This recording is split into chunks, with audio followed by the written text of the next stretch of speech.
Bien-aimé, le Seigneur, il dit, celui qui dit qu'il m'aime et qui n'aime pas son frère est un menteur. On est tellement dur envers les autres que de fois, on nous disqualifie pour un péché qu'on a commis. On met de côté l'amour de Dieu. Comment tu peux dire que tu aimes ton frère si au lieu de lui faire ouvertement des reproches, tu vas monter les autres contre lui? Le Seigneur, il dit, pour une brebis, il va laisser le reste pour aller à la recherche de celle qui est perdue. Vous vous rendez compte de l'amour de Dieu, bien-aimé dans le Seigneur? Comment tu peux dire que tu aimes Dieu que tu ne vois pas, alors que ton frère que tu vois, tu ne l'aimes pas? Deux fois, les hommes nous disqualifient.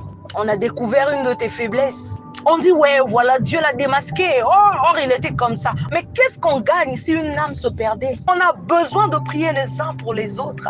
La parole de Dieu déclare qu'il y a plus de joie dans le ciel lorsqu'un seul pécheur se répand. À la place de te moquer, il est tombé, elle est tombée. Tu devras plutôt prier pour ton frère, prier pour ta sœur. On a besoin de soutenir les autres. Les chrétiens d'aujourd'hui, quand l'autre tombe, on acclame, on dit, ouais, voilà, il se prenait trop la tête. Est-ce qu'on réalise l'amour de Dieu, bien-aimé?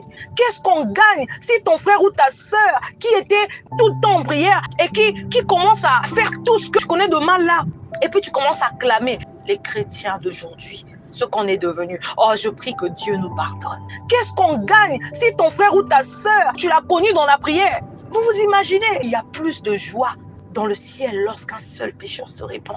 C'est-à-dire que si tu pries pour ton frère, tu pries pour ta sœur qui est tombée, qui s'est détournée de la voie du Seigneur et que Dieu le relève, si tu réussis, soit par ta prière, soit par ton exhortation, ton frère ou ta sœur arrive à se relever, tu imagines la bénédiction? À cause de toi, il y a la joie dans le ciel. Au lieu de se moquer, prions. Au lieu de critiquer les chrétiens d'aujourd'hui, voilà ce qu'on est devenu. Le Seigneur nous appelle à nous aimer. Je prie vraiment que Dieu dépose dans nos cœurs le souci des âmes. L'amour, c'est l'Esprit de Dieu. Si nous confessons nos péchés, il est fidèle et juste pour nous les pardonner et pour nous purifier de toute iniquité. En Jean, chapitre 1, verset 9, on est dur envers nous-mêmes. On est tellement dur. On nous disqualifie pour quelque chose de mal qu'on a fait. Bien aimé, je ne sais pas si nous réalisons quelquefois l'amour de Dieu.